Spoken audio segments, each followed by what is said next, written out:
You are watching Grace Television.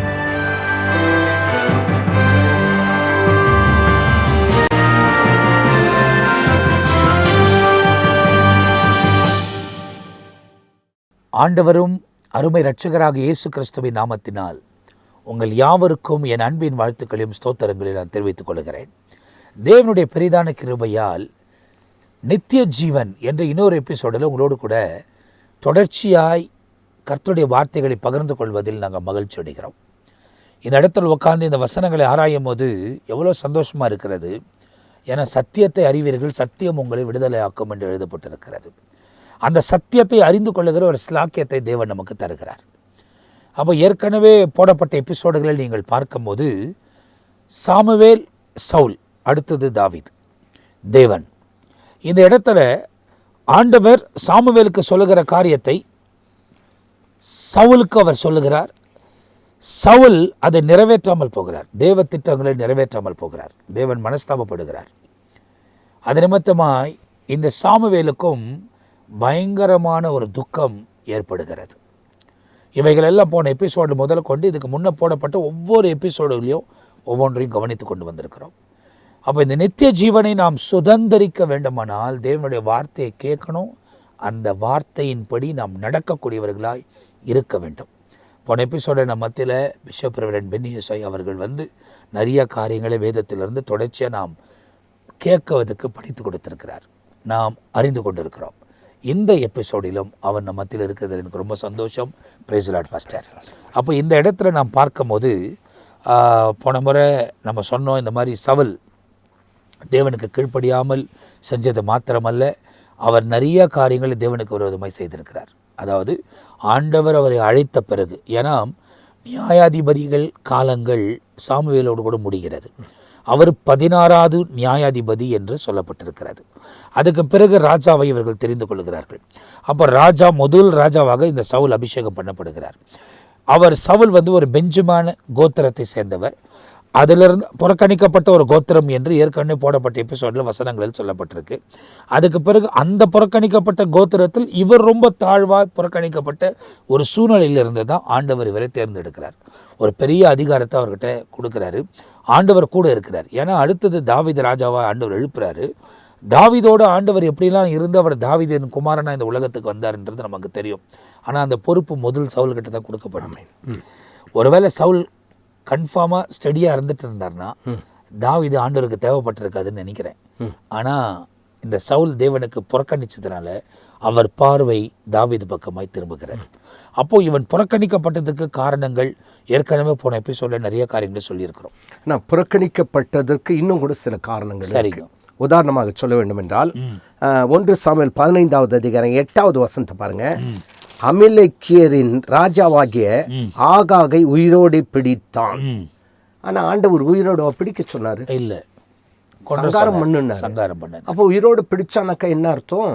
அப்போ சத்ருவோடு கூட ஒரு ஐக்கியம்னு கூட சொல்லலாம் இல்லையா?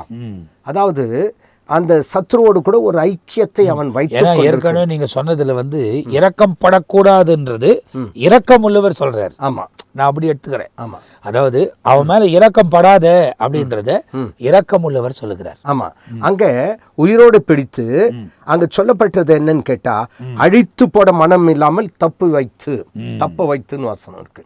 அப்போ இந்த வசனத்தை வாசிக்கும் போது அவனை உயிரோடு பிடிச்சானவுடைய தேவன் அவனை அழித்துட்டார். அதுக்கு அடுத்து ஒரு முக்கியமான விஷயத்தை தேவன் சொன்ன வார்த்தையை நிறைவேற்றுவதற்கு மனம் இல்லை. அங்கதான் வசனம் இருக்கு, அடித்து போட மனம் இல்லாமல் அப்படின்னு வசனம் இருக்கு.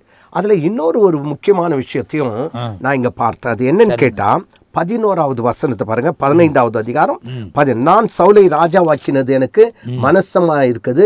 அவன் என்னை விட்டு திரும்பி என் வார்த்தைகளை நிறைவேற்றாமல் போனான் என்றார். அப்பொழுது சாமுவேல் மனம் நொந்து ராம் முழுவதும் கர்த்தரை நோக்கி கூப்பிட்டான். அப்போ ஊழியக்காரர் மனம் நொந்து போறதுக்கு காரணம் யாருங்க? சவுல். அப்போ இந்த வார்த்தை கேட்டு கொண்டிருக்கிறதான தேவ பிள்ளைகளாகிய நாம் ஊழியக்காரர்கள் மனம் நொந்து போகக்கூடிய அளவுக்கு நடந்து கொள்ளக்கூடாது. சில நேரங்கள் அப்படிதான் விசுவாசிகள் ஊழியக்காரரை மனம் நொந்து போகக்கூடிய அளவுக்கு வேதனைப்படுத்துகிறார்கள். ஊழியக்காரருடைய இருதயத்தை புண்படுத்துகிறார்கள். அது நம்முடைய வாழ்க்கையில் இருக்கக்கூடாது. ஆனால் இந்த சவுலுடைய வாழ்க்கையில் பார்க்கும்போது ஊழியக்காரர் மனம் நொந்து அங்கே முழுவதும், நான் இங்கிலீஷில் அப்படி தான் இருக்கு இல்லைங்களா, அதாவது 11வது வசனம் முழுவதும், I greatly regret that I have set up Saul as king, for he has turned back from following me and has not performed my commandment. And it grieved Samuel, and he cried out to the Lord all night. அப்போ ராமுழுதன் கர்த்தரை நோக்கி கூப்பிட்டான்னு தான் வசனம் இங்க இருக்கு. ஆனால் ஆங்கிலத்தில் பார்க்கும் ராமுழுதன் அழுது கொண்டே இருந்தார். ஊழியக்காரருடைய கண்ணீருக்கு காரணமாக இருக்கக்கூடாதுங்க. இதை மனதில் வைத்துக்கொள்ள வேண்டும். ஊழியக்காரர்கள் தவறு செய்தால் கூட கர்த்தர் அதை பார்த்து கொள்வார். ஆனால் தவறு செய்யாத ஒரு உத்தம மனிதன் கண்ணீர் விடுவதற்கு சவுல் காரணமாக இருந்தது போல இன்றைக்கு அநேக தேவ பிள்ளைகள் ஊழியக்காரர்கள் கண்ணீர் விடுவதற்கு காரணமாய் இருக்கக்கூடாது என்ற ஒரு பாடத்தை முக்கியமாய் நாம் கற்றுக்கொள்ள வேண்டும். அநேகர் என்ன செய்கிறாங்க கேட்டால், ஊழியக்காரர்களுக்கு விரோதமாய் எழும்புகிறார்கள், ஊழியக்காரர்களுக்கு விரோதமாய் கொடி பிடிக்கிறார்கள். அதெல்லாம் இனிமேல் இருக்கக்கூடாது. அதே போல் ஒரு உத்தம ஊழியக்காரனாகிய இந்த சாமுவேல் அழுவதற்கு காரணமாக இருந்தது சவுல். அது மட்டுமல்ல, படிக்கு 16வது அதிகாரம் முதல் வசனத்தை பார்க்கும் பொழுது அங்கே பார்க்கிறோம், கர்த்தர் சாமுவேலை நோக்கி, இஸ்ரவேலின் ராஜாவாய் இராதபடிக்கு நான் புறக்கணித்து தள்ளின சவுலுக்காக எந்த மட்டும் துக்கித்து கொண்டிருப்பாய். அது ஆங்கிலத்தில் எப்படி இருக்குங்க, எந்த மட்டும். Now the Lord said to Samuel, how long will you mourn for Saul, seeing I have rejected him from resigning over Israel. எந்த மட்டும் துக்கித்து கொண்டிருப்பாய். அங்கே முழுதும் அழறதுக்கு சவுல் காரணம், இங்க சாமுவேல் துக்கிப்படுகிறது சவுல் காரணம். பிரியமான கர்த்தருடைய பிள்ளையே, உனக்கென்று தேவன் ஊழியக்காரரை கொடுத்திருக்கிறார். அந்த ஊழியக்காரர் யார் என்று கேட்டால், நாமும் வசனத்தில் வாசிக்கிறோம், உங்களை நடத்துகிறவர்கள் உங்கள் ஆத்துமாக்களுக்கு உத்தரவாதிகளாக இருந்து விழித்திருக்கப்படினால் அவர்கள் துக்கத்தோடு அல்ல. அப்போ இங்கே சாமுவேல் என்ன பண்ணுறான்னு கேட்டால், துக்கித்து கொண்டிருக்கிறார், துக்கத்தோடு அல்ல அப்படின்னு சொல்லிட்டு ஒரு வசனத்தை வாசிக்கிறோம். அந்த வசனத்தை வாசித்தால் கேட்கிறவர்களுக்கு மிகவும் பிரயோஜனமாக இருக்கும் என்று சொல்லி நான் நினைக்கிறேன். எபிரெயர் 13வது அதிகாரம் 17வது வசனத்தை பாருங்க.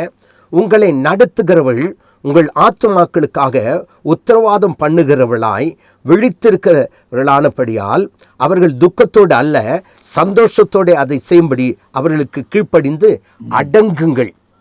அவர்கள் துக்கத்தோடு அப்படி செய்தால் அது உங்களுக்கு பிரயோஜனமாக இருக்க மாட்டாதே அப்படின்ட்டு வசனம் இருக்கு. அப்போ ஊழியக்காரர்கள் துக்கப்படக்கூடாது, துக்கத்தோடு எதையும் செய்யக்கூடாது அப்படின்னு வசனம் இங்கே எபிரெயர் 13வது அதிகாரம் 17வது வசனத்தில் வாசிக்கிறோம். ஆனால் அங்கே நாம 1 சாமுவேல் 16வது அதிகாரம் முதல் வசனத்தில் பார்க்கும்போது எந்த மட்டும் துக்கித்து கொண்டிருப்பாய். அப்போ துக்கப்படத்துக்கு யாருங்க காரணம்? சவுல் காரணம். அப்போ எந்த மட்டும் துக்கித்து கொண்டிருப்பாய். அங்கே ஊழியக்காரன் துக்கப்படுவதற்கு சவுல் காரணமாய் இருந்தது போல இன்றைக்கு உங்களை நடத்துகிறதான உங்கள் ஊழியக்காரர்கள் துக்கப்படும்படியாய் நடந்து கொள்ளக்கூடாது. அப்படி இருந்தால் அது உங்களுக்கு பிரயோஜனமாய் இருக்க மாட்டாதே என்று வசனம் தெளிவாய் சொல்லுகிறது. அருமையான கர்த்தருடைய பிள்ளைகளே, அந்த வசனத்தை பார்க்கும்போது உங்களை நடத்துகிறவர்கள் உங்கள் ஆத்துமாக்களுக்கு உத்தரவாதம் பண்ணுகிறவர்களாய் விழித்திருக்கிறவர்களானபடியினால், அப்போ உங்களுடைய ஆத்துமாக்களுக்கு உத்தரவாதி யாருன்னு கேட்டால் உங்களை நடத்துகிறதான ஊழியக்காரர்கள். அவங்க உங்கள் நிமித்தமாய் துக்கப்படக்கூடாது. ஒருவேளை நீ பாதை தவறி ஒருவேளை அவருக்கு விரோதமாக பேசாமல் இருந்திருக்கலாம், அவருக்கு விரோதமாக கிரியை செய்யாமல் இருந்திருக்கலாம். ஆனால் நீ பாதை தவறி தேவனுடைய கற்பனைக்கு கீழ்ப்படியாமல் போய் தேவனை துக்கப்படுத்தினால் உங்கள் ஊழியக்காரரும் துக்கப்படுத்துவார் என்பதை மறந்து போகக்கூடாது. இப்போ தேவனிட்ட கற்பனைகளுக்கு கீழ்ப்படியாமல் அவன் போனது நிமித்தமாக தான், துணிகரமான பாவம் செய்ததுனால தான் ஊழியக்காரர்களுக்கு துக்கம் வந்தது. இங்கே சாமுவேலுக்கு துக்கம் வந்தது. அருமையான கர்த்தருடைய பிள்ளையே, எண்ணி துணிந்து சர்வாங்க தகன பலியை செலுத்தினேன் என்று துணிகரமான காரியத்தை செய்ததுனால இங்கே சாமுவேல் துக்கப்படுகிறதாக பார்க்கிறோம். பிரியமான கர்த்தருடைய பிள்ளையே, நீ செய்கிற காரியங்கள் தேவனுக்கு தெரியும். தேவன் தம்முடைய ஊழியக்காரர்களுக்கு என்ன செய்கிறாரு? வெளிப்படுத்தி காட்டி செய்தியின் மூலமாய் தேவ செய்தியின் மூலமாய் உங்களை எச்சரிக்கும் போது அந்த வார்த்தைக்கு நீங்கள் கீழ்ப்படிய வேண்டும். கீழ்ப்படியலைனாக்கா உங்களுடைய ஊழியக்காரர்கள் துக்கப்படுவார்கள். அது உங்களுக்கு பிரயோஜனமாக இருக்காது. ஆகவே கற்பனைக்கு கீழ்ப்படியாமல் போனால் அது மட்டுமல்ல, அப்படிக்கு இங்கே நீங்கள் பார்க்கும்போது வசனத்திலே வாசித்தோம், 15வது அதிகாரம் 8வது வசனத்தில் ஆகாகை உயிரோடு பிடித்தான். அப்போ அந்த வார்த்தையின்படி கர்த்தருடைய வார்த்தை அலட்சியப்படுத்திட்டு தேவையில்லாத தேவனுக்கு விருப்பம் இல்லாதவனை அவன் பிடிச்சிட்டு வசனம் சொல்லுது அழித்து போட மனம் இல்லை. ஆண்டவர் அழிச்சிடு அப்படின்றார். ஆனால் அவனுக்கு அழித்து போட மனம் இல்லாமல் இருந்தது என்று சொல்லி வசனத்திலே நாம் வாசிக்கின்றோம். இன்னும் கூட சில காரியங்களை பார்க்க வேண்டும் என்று சொன்னால், இங்கே சாமுவேல் சவுலிடத்தில் போனான். சவுல் அவனை நோக்கி 13வது வசனம், நீர் கர்த்தரால் ஆசீர்வதிக்கப்பட்டவர், கர்த்தருடைய வார்த்தையை நிறைவேற்றினேன். பொய் தானே? கண்டிப்பா. அப்போ தேவ மனுஷங்கிட்டே போயிட்டு என்ன பண்றாப்ல? பொய் பேசிட்டு கர்த்தருடைய வார்த்தை நிறைவேற்றினேன். இப்போ அவர் பார்வைக்கு அவர் நிறைவேற்றி இருக்கிறார். தேவன் சொன்னதை நிறைவேற்றல. இன்னைக்கும் இருக்கக்கூடியவர்கள் அவங்க பார்வைக்கு அவங்களுக்கு நிறைவேற்றின மாதிரி தோன்றுது. ஆனால் தேவன் சொல்லுகிறதை அவருக்கு நிறைவேற்றுவதில்லை. அதனால ஆண்டவர் புறக்கணிக்க வேண்டிய சூழ்நிலை ஏற்படுகிறது. அதாவது உன் ராஜ்யம் என்றென்றைக்கும் நிலை நிற்க கூடாது என்றது தான் சவுலுக்கு ஆண்டவர் சொல்றாரு. அதாவது அதோடு கூட அவனை தள்ளினார் என்றதும் பைபிள்ல சொல்லப்பட்டிருக்கு. அவனை தள்ளிடுறாரு, ஆனா அவன் ராஜ்யம் கண்டினியூ ஆகுது. ஆனா தேவன் இல்லாம கண்டினியூ ஆகுது. அவனுடைய முடிவு தான் பரிதாபத்துல முடியும். இன்னொரு வார்த்தையை பாருங்க, 15-18. அப்போது கர்த்தர், நீ போய் அமிலேக்கியராகிய அந்த பாவிகளை, அப்படி வார்த்தை இருக்குங்களா? இருக்கு. சங்கரித்து அவர்களை நிர்மூலமாக்கி தீர மட்டும் அவர்களோடு யுத்தம் பண்ணி என்று சொல்லி உம்மை அந்த வழியாய் அனுப்பினார். சொல்லி அமிச்சாரு. அந்த பாவிகளை நிர்மூலமாக்குன்னு சொல்லி அமிச்சாரு. அதாவது வழியாய் அனுப்பினார். இப்படி இருக்க நீ கர்த்தருடைய சொல்லை கேளாமல் கொள்ளையின் மேல் பறந்து கர்த்தருடைய பார்வைக்கு பொல்லாப்பானதை செய்தது என்ன? அப்போ அந்த இடத்துல பார்க்கும்பொழுது ஒரு வார்த்தை என்னன்னு கேட்டால், ஆண்டவர் தெளிவாக வழி நடத்துகிறாராம். அங்கே அதான் சொல்லப்பட்டிருக்குது, அவர்களோடு யுத்தம் பண்ணு என்று சொல்லி உம்மை அந்த வழியாய் அனுப்பினார். இப்படி இருக்க நீ கர்த்தருடைய சொல்லை கேளாமல் கொள்ளையின் மேல் பறந்து. இப்போ என்ன அர்த்தம்?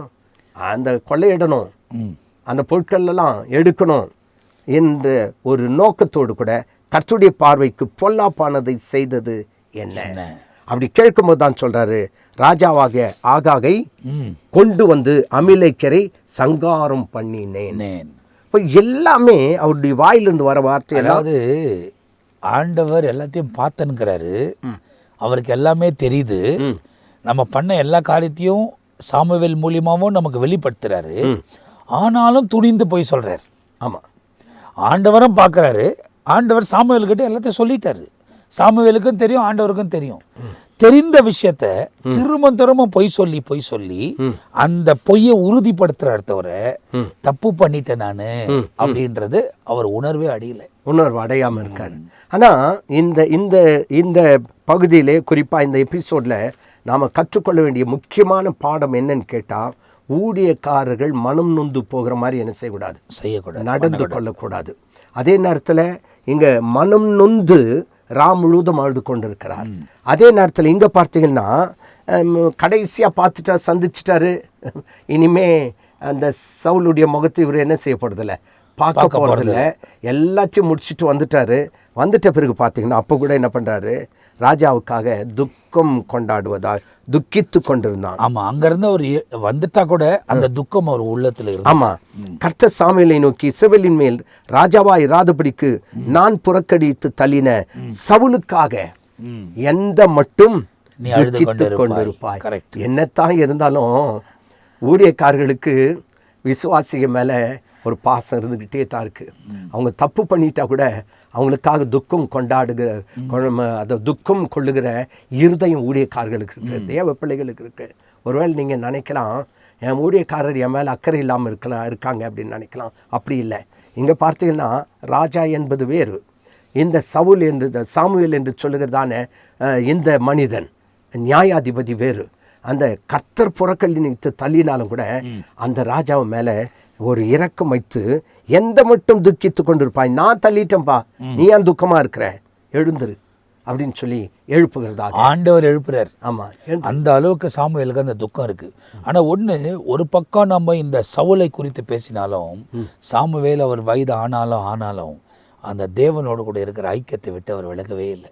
விலகல. ரெண்டாவது, தேவனை விட்டு தள்ளப்பட்ட, அதாவது தேவன் புறக்கணித்த அவர்கள் மேல இன்னும் கூட இவர் என்ன பண்றாருன்னு கேட்டா, இரக்கம் வைக்கிறவராய் துக்கமா இருக்காரு. அந்த நான் அபிஷேகம் பண்ணினவன் அல்லவா, தேவனால் அபிஷேகம் பண்ணப்பட்டவன் அல்லவா, இவன் புத்தியா இப்படி போகுது அப்படின்ற ஒரு துக்கம் கூட அவருக்குள்ள இருந்திருக்கலாம். அங்கே இவர் சொல்றாரு, நீ என்ன செய்ய, நீ எழுந்துரு, நீ உன் கொம்பை தைலத்தால் நிரப்பிக்கொண்டு வா. வானக்கு என்னங்க அர்த்தம்? போ அப்படின்னு சொல்ல, வா அப்படின்னு சொன்னா நான் உங்க கூட இருக்கு, என் கூட வா. ஆமென். அது என்ன அழகா இருக்கு பாருங்க. ஒரு வார்த்தையா இருந்தாலும் அந்த வார்த்தையை பாருங்க, நிரப்பிக்கொண்டு வா, பெத்லெகேம் ஆகிய ஈசா இடத்திற்கு உன்னை அனுப்புவேன், அவன் குமாரில் ஒருவனை நான் ராஜாவாக தெரிந்து கொண்டேன்.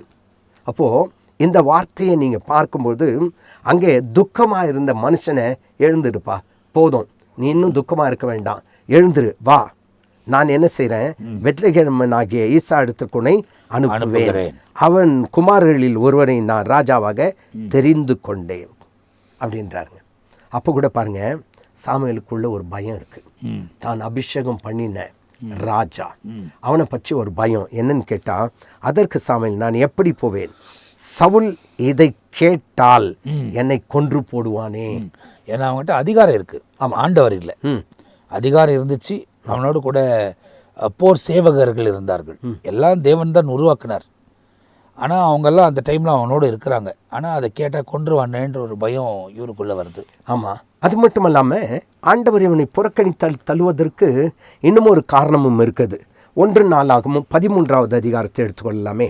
1 நாளாகமும் 13வது அதிகாரம், அதில் 3-4 வசனத்தை நீங்கள் வாசித்து பார்ப்பீர்கள் என்று சொன்னால், நமது தேவனுடைய பெட்டியை திரும்ப நம்மிடத்திற்கு கொண்டு வருவோமாக, சவுலின் நாட்களில் அதை செய்ய தேடாமற் போனானே அப்படின்றாங்க. அப்போது என்ன அர்த்தம், அங்கே தேவனுடைய பெட்டி வேற ஒரு இடத்துல இருக்கு, அதை போய் தேடி கொண்டு வரணுன்ற ஒரு எண்ணம் யாருக்கு இல்லைங்க, சவுலுக்கு இல்லை. அப்போ என்ன அர்த்தம் அப்படின்னு சொன்னால், கர்த்தருடைய காரியத்தில் அசட்டை அங்கே காணப்படுகிறது. அப்போது கர்த்தருடைய பெட்டி எங்கே இருக்குதோ அங்கே ஆசீர்வாதம் உண்டு. ஆனால் அந்த கர்த்தருடைய பெட்டியை தம்மிடத்தில் கொண்டு வருவதற்கு அவர்கள் என்ன செய்தாங்க, அதை தேடாமற் போனா. நம்முடைய தேவனுடைய பெட்டியை திரும்ப நம்மிடத்திற்கு கொண்டு வருவோமாக, சவுலின் நாட்களில் அதை தேடாமற் போனோம். அப்போ என்ன செய்திருக்கணும், அந்த பெட்டியை கொண்டு வந்திருக்கணும். அப்போ ஆவிக்குரிய அசட்டை என்று சொல்லி அங்கே பார்க்கிறோம். இப்போ இன்றைக்கு நம்முடைய வாழ்க்கையில் ஆவிக்குரிய அசட்டை இருக்கக்கூடாது. அப்போ இந்த சவுல் தள்ளப்படுவதற்கு காரணம் என்னன்னு கேட்டால், ஆவிக்குரிய அசட்டை, தேவனுடைய பெட்டியை குறித்த அசட்டை. அப்போது அந்த பெட்டியில் நியாயப்பிரமாணம் இருக்குது. நியாயப்பிரமாணம் என்று சொன்னால், இப்போது நாம் அதை குறித்து சொன்னாக்கா வேத புத்தகம் அப்படின்னு சொன்னால், அந்த வேத புத்தகத்தின் மேல் அசட்டை, வேதத்தை வாசிக்க வேண்டும் என்பதிலே அசட்டை. அப்போது தேவனுடைய வசனத்தை என்ன பண்ணல, தேடலை. அங்கே உடன்படிக்கை பெட்டியை தேடாமல் போனது போல இன்றைக்கு அநேகர் என்ன செய்கிறாங்க, இந்த வேதத்தையும் வேதத்திற்கு வசனத்தையும் என்ன செய்யலை, தேடாமற் போகிறதை நாம் பார்க்கிறோம். ஆகவே நாம் சில காரியங்களில் அசட்டையாக இருக்கக்கூடாது என்பதை இந்த சம்பவத்திலிருந்து நாம் தெரிந்து கொள்கிறோம். அதாவது அப்போ சவுல் அசட்டையாக இருந்தார். ஆமாம், அதுவும் நம்ம சொல்ல முடியும். ஆமாம், அதாவது அவளுக்குள்ளே இருக்கிற நிறைய, அதாவது தேவனுக்கு பிரியமில்லாத சுபாவங்கள், அதில் அசட்டையும் ஒன்று. அப்போ ஆண்டவர் சொல்லுகிற காரியத்தை நம்ம கவனிக்கணும், அதன்படி தான் நம்ம செய்ய கவனமா இருக்கணும். அதை தவறி நம்ம மாறி நம்ம இஷ்டமா செய்யக்கூடாது. எங்க ஆண்டவர் இறக்கப்பட சொல்றாரு அங்கே இறக்கம் பண்ணணும். அதை மீறி நம்ம இறக்கப்படக்கூடாதுன்னு கூட ஆண்டவர் ரொம்ப தெளிவாக அந்த இடத்துல அவனுக்கு சொல்லுகிறத பார்க்கிறோம். அதாவது தேவனை விட பெரிய இரக்கசாலி சவுல் கிடையாது. கண்டிப்பா, என்ன இரக்கத்தில் ஐஸ்வர்யம் உள்ளவர். கண்டிப்பா. ஆனா அவர் சொல்லிட்டாரு இரக்கம் பாராட்டாதுன்ட்டாரு. ஆனா இவன் இரக்கம் பாராட்டுறான். அப்போ தேவன் சொல்லுகிற அந்த காரியத்தை அவன் செய்யாமற் போனது நிமித்தமா தேவன் அவனை தள்ளினார். இப்படி அநேக காரியங்களை அவர் அந்த சவுலை குறித்து நிறைய பேச முடியும்.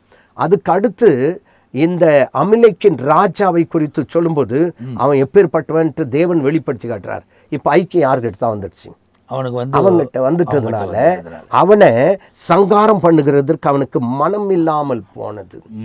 அப்போ ஆண்டவர் எவர் மேலே இரக்கம் பாராட்டணும் விருப்பப்படுறாரோ அவன் மேலே இரக்கம் பாராட்டணும். நான் யார் மேலே இரக்கமாக இருக்கணும்னோ அவன் மேலே இரக்கமாக இருப்பேன்றார். ஆமாம். அப்போ ஆண்டவர் இரக்கமாக இல்லை, ஆனால் ஏன் இவர் இரக்கம் பாராட்டணும்? இப்போ இதெல்லாம் பார்க்கும்போது இவர்களெல்லாம் தான் காரணம் சவுல் தள்ளப்படுவதற்கு, புறக்கணிக்கப்படுவதற்கு. இதெல்லாம் இந்த சம்பவம் பேசும்போது ஃபஸ்ட்டு முதல் முறை ஜனங்க பாவம் செய்து இந்த உலகத்தை அழிக்க வந்தபோது ஆண்டவர் நோவாக்கு பழைய கட்ட சொல்கிறார். பழைய கட்ட சொல்லி உடனே அதை நிறைவேற்றி முடிக்க சொல்லலை. 120 வருஷம் கொடுக்குறாரு அவர். ஆமாம், அதை கட்டி முடிக்கிறதுக்கு. அந்த 120 வருஷம் நோவா ஒரு பக்கம் பேழை கட்டினே இருக்கிறாரு, இன்னொரு பக்கம் ஜனங்க பாவம் செஞ்சுன்னு தான் இருக்கிறாங்க. ஆமாம், அக்கிரமத்தில் வாழ்ந்துன்னு தான் இருக்கிறாங்க. ஆனால் இவர் மாத்திரம் நீதியாக ஆண்டவர் சொன்ன காரியத்தை கேட்குறாரு. இப்போது முதல் வருஷம், 2வது வருஷம் இவர் கட்டினே இருக்கிறாரு. எல்லாம் கேலி பண்ணுறாங்க, பரியாசம் பண்ணுறாங்க, மழை வருதா என்னான்ட்டு. ஆனால் 120 வருஷமும் மழை வரல. அதுக்கு பிறகுதான் வருது. இங்கே அந்த நோவாவை குறித்து சொல்லப்பட்ட வசனம் ஆதியாகமம் 6வது அதிகாரம் 9வது வசனத்தில் பாருங்க. நோவாவின் வம்ச வரலாறு. நோவா தன் காலத்தில் இருந்தவர்களுக்குள்ளே நீதிமானும் உத்தமமாய் இருந்தான். நோவா தேவனோடு சஞ்சரித்து கொண்டிருந்தான். அதுக்கு தான் அவர் மேலே வந்து ஆண்டவர் கிருபை தர்றார். சஞ்சரிக்காத ஒரு மனுஷனுக்கு கிருபை ஆண்டவர் கொடுக்கறதுல. அதாவது கிருபை தாங்குது, கிருபை எல்லாரையும் நடத்துது. அப்படின்னா தேவனோடு கூட உனக்கு தொடர்பே இல்லை. நீ இஷ்டம் போல மனம் போல நடக்கிற. உனக்கு எது மற்ற ஜனங்க சொல்கிறாங்களோ அதை செய்கிற, மற்றவங்களுக்கு எது கை தட்டுறாங்களோ அதை பண்ணுறாங்க, மற்றவங்க எதுக்கு அதிகமாக உனக்கு கமெண்ட்ஸ் கொடுக்குறாங்களோ அதை பண்ணுறாங்க. ஆனால் தேவ சித்தத்தை நிறைவேற்றுகிறோமா? இல்லை. அதனால இந்த நோவா தேவனோடு கூட சஞ்சரித்தார். இப்போ இவன் தேவனோடு கூட சஞ்சரிக்கிறதற்கு இன்னொரு காரணமும் இருக்கலாம். என்னன்னு கேட்டா, ஏனோக்கு தேவனோடு கூட சஞ்சரித்தார். அப்போ ஏனோக்குடைய மகன் யாருன்னு கேட்டா மெத்துசலா. மெத்துசலாவின் மகன் லாமேக்கின் மகன் வந்து நோவா. அப்போ தன்னுடைய தாத்தா தேவனோடு சஞ்சரித்தது போல அவங்க 2 பேரும் ஆண்டவர் பற்றி தெரிஞ்சிருந்தாங்க. ஆனால் இவர் தான் சஞ்சரிப்புக்குள்ளே வராரு. ஆமாம். ஏன்னா அவங்க 2 பேருக்குள்ள அவர்கள் சஞ்சரித்தார்கள் என்று எழுதப்படலை, ஆனால் இவர்களுக்கு எழுதப்பட்டிருக்கிறது. அதனால தான் தேவன் இவங்களை தப்பு வைக்கிறாரு. தப்பு வைக்கும் போது இந்த பேழை கட்ட சொல்கிறாரு. மொத்த டிசைனும் அவருக்கு சொல்லப்படுகிறத வசனத்தின் ஆதாரத்தில் நம்மக்கிட்ட இருக்குது. இன்றைக்கி அந்த வேதத்தில் இருக்கிற டிசைனை நம்ம அந்த அளவுக்குள்ள நம்ம பயன்படுத்தி செய்வோம்னாக்கா, இன்றைக்கி இருக்கிற டெக்னாலஜியில் பண்ணோம் அப்படின்னா நிச்சயமாய் ஒரு அழகான பேழை நம்மளால் கட்ட முடியும் அப்படின்றது நமக்கு தெரியும். ஆனால் இப்போ தேவை கிடையாது. அந்த காலத்தில் அவங்களுக்கு அதுதான் தேவை இருந்துச்சு, இப்போ நமக்கு தேவை கிடையாது. அப்போது அவர்கள் செய்கிறார்கள். எல்லாவற்றையும் செய்து முடித்த உடனே நோவா வந்து அடுத்தது ஆண்டவர்கிட்ட கேட்குற காரியம் என்ன அப்படின்னா, மிருகங்க எல்லாம் ஒரு ஆண் ஒரு பெண்ணு வரணும்னு சொல்லிட்டீங்க, நான் எப்படி போய் கூப்பிட்டு வரவேன்ற ஒரு கேள்விக்கு அவருக்கு இருக்குது. அப்போ ஆண்டவர் சொல்கிறாரு, அந்த பல்லாங்குழியில் வாசி அதுவாக வந்துடும். அப்போ எனக்கு இங்கே என்ன படுது அப்படின்னா, நிறைய சிங்கங்கள், நிறைய கரடிகள், நிறைய மிருகங்கள், நிறைய குரங்குகள், மிருகத்தில் என்னென்ன வகைகள் இருக்கிறதோ எல்லாம் ஏராளமாக இருக்கும். பறவைகளில் என்ன இருக்கிறதோ எல்லாம் ஏராளமாக இருக்கும். ஏன்னா மீனுக்கு தேவையில்லை, ஏன்னா மீன் வந்து தண்ணியில் இருக்கும், அது வந்து பேழைக்குள்ளே வரணுன்ற அவசியம் இல்லை. ஆனால் மீதி எல்லாத்தையுமே எப்படி 2 கொண்டு வரும்போது இவர் அதை ஊதுறார். ஆனால் ரொம்ப ரொம்ப விசேஷமான விஷயம் என்னென்னா, எதை வரணும்னு ஆண்டவர் முன்குறிச்சிருக்கிறாரோ அது 2க்கு மாத்திரம்தான் அது காது கேட்குது. ஆமாம். இப்போ அதுதான் இந்த எக்கால சத்தத்திலும் நடக்க போகுது. ஆமாம். எல்லாருக்கும் காது கேட்க போகிறதில்ல. இருவரும் ஒரே படுக்கையில் படுத்திருப்பார்கள். ஒருவன் எடுத்துக்கொள்ளப்படுவான், ஒருவன் கைவிடப்படுவான். அதே போல 2 பேர் ஒரே வயலில் வேலை செய்து கொண்டிருப்பார்கள். ஒருவன் எடுத்துக்கொள்ளப்படுவான், ஒருவன் கைவிடப்படுவான். எடுத்துக்கொள்ளப்பட்டவனுக்கு அந்த எக்கால சத்தம் கேட்கும், கைவிடப்பட்டவனுக்கு அந்த எக்கால சத்தம் கேட்காது. ஸோ இந்த கான்செப்ட்ல தான் அது நடக்குது. அப்போ எல்லாம் வந்துடுது. வந்த உடனே மழை வருவதுக்கு முன்னையே இவனை உள்ள கொண்டு போய் வச்சிடறாரு. உள்ள கொண்டு போய் வச்சுட்டு கதவை தேவன் அடைக்கிறார். ஏன்னா நோவா சொல்றது தான் அது. கர்த்தர் கதவை அடைத்தார். கதவை அடைக்கிறத வந்து இவனுக்கு சொல்லிக் கொடுக்கல, திறக்கிறதையும் இவனுக்கு சொல்லிக் கொடுக்கல. ஏன்னா திறக்கிறதும் கர்த்தர் தான், அங்கே அடைக்கிறதும் கர்த்தர் தான். அதாவது கதவை அடைக்கிற அந்த சம்பவத்தை நீங்கள் சொல்லும்போது இன்னொரு சம்பவம் ஞாபகத்துக்கு வருது. 10 ஸ்திரீகள். ஆமாம். அவங்க என்ன செய்கிறாங்க, போகிறாங்க. 5 பேர் புத்தி உள்ளவர்கள், 5 பேர் புத்தி இல்லாதவர்கள். புத்தி உள்ளவர் உள்ள பிரவேசித்தாருங்க. அடுத்து அங்கே சொல்லப்பட்டிருக்கு கதவும் அடைக்கப்பட்டது. அதான் பாஸ்டர், அந்த சம்பவத்தை கூட இது கனெக்ட் பண்ணி பேசும்போது 10 ஸ்திரீகள் 10 பேரும் தான் போகிறாங்க போனோன்னு. ஆமாம். 5 பேர் புத்தி உள்ளவங்கன்றவங்க வந்து எண்ணெய் வச்சுருந்தாங்க, இவங்க எண்ணெய் வைக்கல. மீதி எல்லாமே இவங்ககிட்ட இருந்துச்சு, ஆயத்தமாக இருந்தாங்க, எல்லாம் மொத்தமாக இருந்தது. அவங்ககிட்ட இருந்த ஒன்னே ஒரு குறைவு தான், எண்ணெய் இல்லை, அவ்வளோதான். இன்னைக்கு நம்ம சொல்கிறோம் நிறைய இருக்க ஒரு சின்ன மிஸ்டேக் தானே அப்படின்றது யோசிக்கிறோம். ஆனால் கர்த்தர் அதையும் கண்கூட்டி பார்க்குறார். அந்த ஒரு காரணத்துக்காக அவங்களால அதுக்குள்ளே பிரவேசிக்க முடியல. அவர்களுக்கு அடைக்கப்பட்ட கதவு அடைக்கப்பட்டது. ஆமாம். அப்போ இன்றைக்கு நாம் தேவனுடைய இரக்கத்தில் வாழ்கிறவர்கள். ஏன்னா இந்த நோவா கருதை சொல்லும் போது இந்த நோவா என்ன பண்ணுறாரு, உள்ளே போயிடுறாரு, உள்ளே போய் நின்றுடுறாரு, கர்த்தர் கதவை அடிச்சிட்றாரு. இப்போது மழை வருது, முதல் நாள் வருது. நார்மலாக அவங்க மழையை பார்த்துருப்பாங்க, அதை போல் யோசிக்கிறாங்க. 2வது நாள் வந்து யோசிக்கிறாங்க. தொடர்ந்து 4, 5, 6, 7, 8, 9 நாள் வந்த உடனே இப்போ அவங்களுக்கு பயம் கண்டிப்பாக வந்திருக்கும். ஏன்னா தண்ணி போகிறதுக்கு வழி கிடையாது. ஆமாம். இப்போ 1 நாள் 2 நாள் 3 நாள் தண்ணி வரும்போது அது போயிடுது, இல்லை பூமி இழுத்துக்குது, அப்சர்வ் பண்ணிக்குது. அப்சர்வ் பண்ணி முடித்த உடனே தண்ணி தேங்க ஆரம்பிக்குது. தேங்கின உடனே தான் இன்றைக்கி நம்ம பார்க்குற தமிழ்நாட்டில், மற்ற இடங்களெல்லாம், ஆந்திராவில், நார்த் இந்தியாவில் இதெல்லாம் பார்க்கும்போது தண்ணி நிறைய இடத்துல தேங்கி நிற்கிது. அப்போது கீழே மாடியில் இருக்கிறவங்க என்ன பண்ணுறாங்கன்னா, தண்ணி தேங்கி அந்த முதல் மாடி மூடுற அளவுக்கு தண்ணி வந்து நிற்கணுன்னே மேலே மாடிக்கு போயிடுறாங்க. அப்போ இந்த ஜனங்களும் இருக்கிற மரத்துலலாம் அவங்களுக்கு ஏற தெரியும், எல்லா மரத்துலையும் ஏறி நின்றுப்பாங்க. ஆனால் பைபிள் சொல்லுது மரம் எல்லாம் மூடுற வரைக்கும் தண்ணி மூழ்கி போனது, நிரம்பிருச்சு. ஆமாம். ஏன்னா இவங்க பேழையில் போகும்போது எந்த ஒரு தடையும் இவங்களுக்கு ஏற்படக்கூடாது, எதுவும் வந்து அதை இடிக்கக்கூடாது, எந்த மரத்தின் கிளையும் இந்த பழகு இடிக்கக்கூடாது. நம்பர் 1. 2வது, மழையெல்லாம் நின்ற பிறகு கூட இவர் வந்து புறாவை அனுப்பி அது எங்கன்னா போயிருதா இல்லை வருதா, ஏதாவது இலையை பறிச்சிட்டு வருதான்னு பார்க்குறாரு. இல்லை, அது ரிட்டர்ன் வருது. அப்போட முழு பூமி தண்ணீரால் கம்ப்ளீட்டாக மூடப்பட்டிருக்கு. அப்போ இந்த இடத்துல நடக்கும்போது நான் என்னுடைய மைண்டுக்கு யோசித்தேன். ஏன்னா சில இடத்துல பிரசங்கம் பண்ணியிருக்கிறேன், அதை யோசித்தேன்.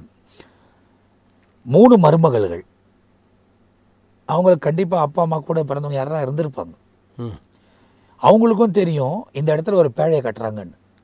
அவங்க எல்லாம் ஓடி வந்திருப்பாங்க, கூப்பிட்டுருப்பாங்க. இப்போது இந்த சவுல் வந்து ஆண்டவர் இரக்கம் படாதேன்னு சொல்கிற இடத்துல இவர் வந்து இறக்கப்பட்டு கொண்டு வந்து வைக்கிறார். அந்த இறக்கம் இந்த நோவாவுக்கும் வந்திருக்கும். ஏன்னா சம்மந்தி ஆயிடுச்சே, அவங்க வந்து கூப்பிடுறாங்கல்ல, இல்லை அந்த பொண்ணுங்களாவது எங்கள் அப்பா அம்மா வந்திருக்கிறாங்க, அவங்கள கூப்பிட்டுக்கலாம் அப்படின்றத வரும். இப்போது இவங்க உள்ளே நின்று நோவா சொல்கிறாரு, கர்த்தர் கதவை அடைத்தார், கர்த்தர் கதவை அடைத்தார். அப்படின்னா என்னால் திறக்க எனக்கு தெரியாது, அவ்வளோதான், என்னால் முடியாது, அவர் அடிச்சிட்டார். என்னை யாரை காப்பாற்றணும் அப்படின்றது அவருடைய பார்வையில் இருக்கிறதோ அவங்க மாத்திரம்தான் தப்பிக்க முடியும், தவிர மீதி பேர் எல்லாம் மடங்கடிக்கப்படுவாங்க.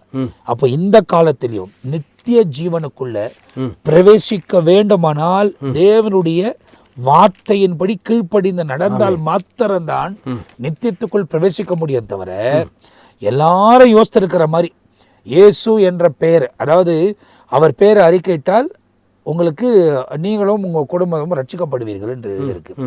ஆனால் பைபிளில் சொல்லப்பட்டிருக்கு, முடிவு பறிந்து நிலைத்து நிற்கிறவனே ரட்சிக்கப்படுவான். அப்போ நிலைக்கணும். ரட்சிப்பு என்பது நீ கிறிஸ்துவுக்குள் நிலைத்து நிற்கணும், அதுதானே பாஸ்டர் ரொம்ப முக்கியம். அப்போ இந்த இடத்துல அவங்க மாத்திரம்தான் தப்பிக்கிறாங்க, 8 பேர் மாத்திரம்தான் தப்பிக்கிறாங்க, மீதி பேர் எல்லாம் அழிக்கப்பட்டாங்க. அப்போ இந்த முறையும் எக்கால சத்தம் ஊத போதும் யாருக்கும் ஆண்டவர் பட்சபாகம் பார்க்கவே மாட்டார். அப்போ யார் எக்கால சத்தம் கேட்கக்கூடியவர்களா, மரித்தாலும் கேட்கும், உயிரோடு இருந்தாலும் கேட்கும். ஏன்னா மரித்தவர்கள் முதலாவது உயிரோடு கூட எழும்புகிறார், பின்பு உயிரோடு கூட இருக்கிற நாம் சேர்க்கப்படுவோம் என்றுதான் நமக்கு எழுதப்பட்டோம். அப்போ கிறிஸ்துவுக்குள் மரித்தால், கிறிஸ்தவனாய் அல்ல, கிறிஸ்துவுக்குள் அப்படி என்பது கீழ்ப்படிதல். இப்போ நீங்கள் சொல்கிற இந்த சவுலுடைய எல்லா ஹிஸ்ட்ரியும், அவருடைய மொத்த வாழ்க்கை வரலாறும், அவர் என்னெல்லாம் பண்ணாருன்றது நீங்கள் ஒவ்வொன்றா எடுத்து சொல்லும் போது, அப்போ இவைகளில் நமக்குள்ளே எதெல்லாம் இருக்குது நம்ம ஆராய்ந்து பார்த்து பிரியமில்லாத விலை எடுத்து போட்டுருணும். அவருடைய வார்த்தைக்கு கீழ்ப்படி இல்லை, அந்த முயற்சி நான் எடுக்கலாம்ல பாஸ்டர். ஆவியானவர் உதவி செய்வார், ஆவியானவர் நமக்கு பலன் தருவார். அதாவது முயற்சியே எடுக்காம ஆவியாகிய தேற்றவாளன் உங்களிடத்தில் வரும்போது அவர் சகல சத்தியத்திற்குள்ளும் உங்களை நடத்துவார். அப்போ நடத்துவதற்கு இடம் கொடுக்கணும். நாம இருமாப்புள்ளவர்களாக இருந்து நம்முடைய சுயத்தின் மேல் சாயும் பொழுது அங்க நிச்சயத்திற்கு இடமே கிடையாது. அப்போ இவருடைய சுபாவங்கள் இது மாத்திரம் இல்லாதபடிக்கு இன்னும் ஒரு முக்கியமான ஒரு வசனம், அதை நம்ம வாசித்து முடிக்கலாம் என்று நினைக்கிறேன். 2 சாமுவேலின் புத்தகம் 7வது அதிகாரம் 15வது வசனத்தை பாருங்க.